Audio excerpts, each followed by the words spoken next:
Assalamualaikum warahmatullahi wabarakatuh. Jadi memang kemarin ada cerita ya mahasiswa yang mengakhiri hidupnya mungkin karena banyak masalah. Banyak masalah dia tambahi masalah lagi. Kalau kemarin dia susah sendirian, sekarang dia menyusahkan orang banyak. Sampai kampusnya juga susah ya. Baik, sejauh yang saya tahu ini untuk teman-teman ya mungkin kesempatan membacanya agak terbatas atau kesempatan merenungnya tidak banyak.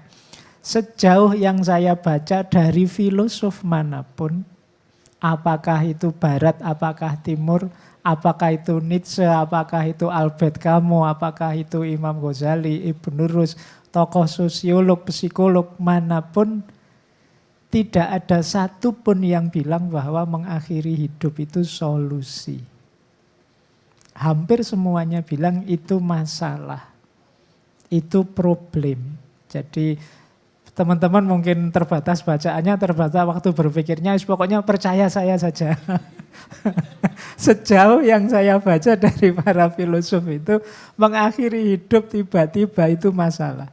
Bahkan Albert Camus itu punya quote yang terkenal sekali, hidup ini sangat absurd, enaknya bunuh diri saja apa ngopi? Kata Albert Camus, ngopi saja yuk. Nah, jadi kalau teman-teman begitu jenuhnya dengan hidupmu banyak masalah, ayo ngopi ya saja yuk, enggak usah mikir terlalu dalam. Nah, jadi teman kita tadi yang mungkin mengambil keputusan itu, bagi saya itu keputusan yang sangat tidak cerdas. Jadi masuk dalam ranah yang dia sendiri tidak jelas, tidak bisa menjangkau. Hidup yang sadar itu kita berangkat kemanapun kita tahu. Ini nanti mau jadi apa, akan apa, apakah menyenangkan atau perlu perjuangan atau menyusahkan dan lain sebagainya. Ini hidup yang terjangkau, hidup yang bisa kita prediksi. Kita memutuskan sesuatu itu kan sambil memprediksi, oh saya memutuskan ini karena setelah ini nanti begini. Saya akan ngalami ini dan begitu. Dan itu tidak akan teman-teman bisa kalau teman-teman mengambil keputusan bunuh diri. Ada banyak argumen untuk itu, tapi yakinilah bahwa ini bukan keputusan yang tepat, bukan keputusan yang cerdas. Itu catatan pertama itu ya. Kemudian kalau saya baca-baca tentang teman-teman yang bunuh diri itu, ini nanti hubungannya dengan jati diri. Tidak apa-apa ya, agak panjang. Gak apa-apa. Iya, kita apa-apa. satu SKS ini gak apa-apa. Lumayan ini. Lumayan kuliah gratis. Santai saja ya. Dinikmati, mumpung ngomong filsafatan. Jadi di filsafat itu ada teori tentang jati diri. Teman-teman yang mengambil keputusan mengakhiri hidup tadi, kemungkinan besar dia misunderstand tentang dirinya. Dia biasanya kalau bahasa filsafat itu mengalami kegelisahan eksistensial. Pertanyaan besar yang sering saya lihat, termasuk dulu ada artis Korea itu yang bunuh diri. Itu ternyata problemnya adalah dia merasa hilang makna terhadap hidupnya. Hilang makna itu, apa sih makna hidupku? Untuk apa aku hidup? Ini momen-momen kehilangan jati diri, momen-momen kegelisahan eksistensial. Mari kita ubah sekarang pandangan kita tentang yang namanya jati diri itu. Makna hidup, makna diri itu sesuatu yang kita ciptakan. Jadi bukan sesuatu yang ada begitu saja. Sehingga apa? Teman-teman bisa terus-menerus memaknai diri sesuai yang kita inginkan. Tidak masalah. Jadi tidak mungkin kita akan bertanya apa sih makna hidupku. Ya, kalau teman-teman bertanya itu ciptakan sekarang makna hidup seperti yang kamu inginkan. Hidup itu seperti apa? Enaknya, baiknya, idealnya. Jadi makna diri itu bukan sesuatu yang harga mati. Enggak kok, wah saya kemarin sudah matok umur 25 harus sudah lulus S2, sekarang S1 aja belum lulus, berarti hilang eksistensiku, berarti enggak. Ya kamu ciptakan makna baru sekarang bahwa lulus nggak masalah, yang penting. Itu kan makna yang kamu ciptakan lagi untuk hidupmu. Jadi ciptakan terus makna dirimu, versimu. Jadi kalau ternyata makna lama sudah enggak laku lagi, makna lama sudah enggak jalan lagi, bikin makna baru yang lebih relevan, lebih ideal. Karena zaman ini bergerak, dinamis. Sehingga kadang-kadang makna lama itu kehilangan relevansinya sekarang. Maka ayo kita ikuti zaman dengan cara apa? Mengambil makna-makna yang baru, menetapkan makna-makna yang baru untuk hidup kita. Nah, cara berpikirnya begitu. Sehingga tidak akan ada titik akhir yang teman-teman stuck sama sekali. Buntu ini Pak, buntu sudah. Kiamat ini Bang Senda. Kamu bangun lagi sekarang. Citra dirimu, makna dirimu. Sehingga kamu siap jalan lagi, siap lari lagi.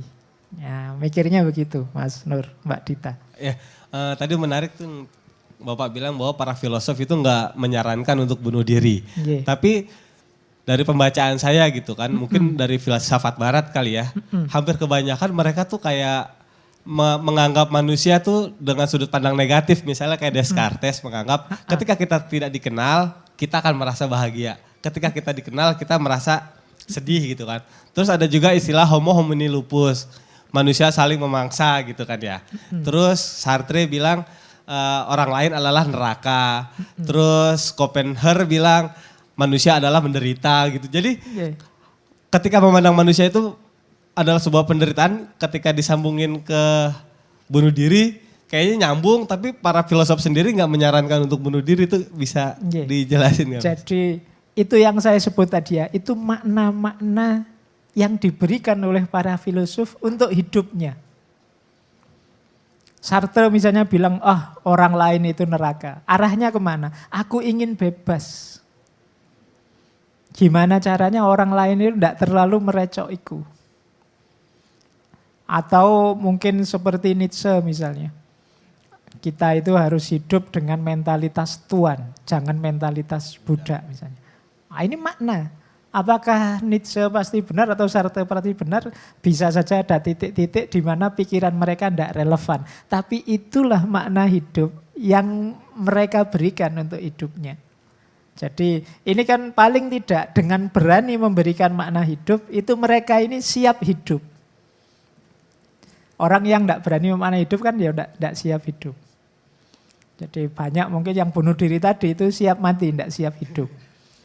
Jadi, nah para filosof ini siap hidup, senegatif apapun hidup. Kayak tadi saya jenguk Albert Camus, itu nganggap hidup ini absurd sebenarnya. Meskipun absurd, tapi ayo dinikmati saja. Nah, maka tadi ayo ngopi saja itu maksudnya ayo dinikmati saja seperti adanya. Wong yo enak tidak enak, sukses atau gagal, menang itu atau kalah, itu kan sebenarnya persepsi kita, pemaknaan kita. Apa kalau ndak nikah jomblo sampai umur 30 itu terus kamu kalah? Kan ndak juga, tergantung pemaknaanmu. Apa kalau ndak lulus kuliah sampai tua, sampai angkatanmu habis semua tinggal kamu sendirian. Itu terus kamu kalah? Kan ndak juga. Itu terus kamu gagal? Kan ndak juga. Apa kalau terus hutangmu banyak di ibu kantin, terus kamu dikejar-kejar, terus kamu dimarahi. Itu apa terus itu simbol kegagalanmu? Tergantung pemaknaanmu. Jadi selama kamu masih siap memaknai hidup, merefleksikan hidupmu, sebenarnya kamu siap hidup. Jadi termasuk para filosof tadi, mereka nganggap hidup ini ngeri lah, hidup ini sadis lah kayak Thomas Hobbes tadi. Nganggap hidup ini penuh kezaliman kayak Nietzsche, maka kita harus fight back. Nganggap hidup ini orang lain itu menyusahkan saja kayak Sartre. Ini makna-makna hidup dari mereka.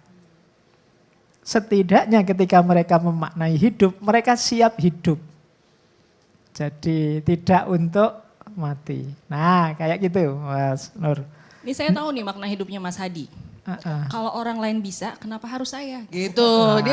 Dia sudah memberikan makna hidupnya sendiri gitu. Tapi kalau misalnya dilihat kan kayak itu ya, apakah terlalu gimana gitu? Kayak pasrah atau gimana? Kita juga nggak boleh pasrah. Enggak, itu dia semangatnya mengalah.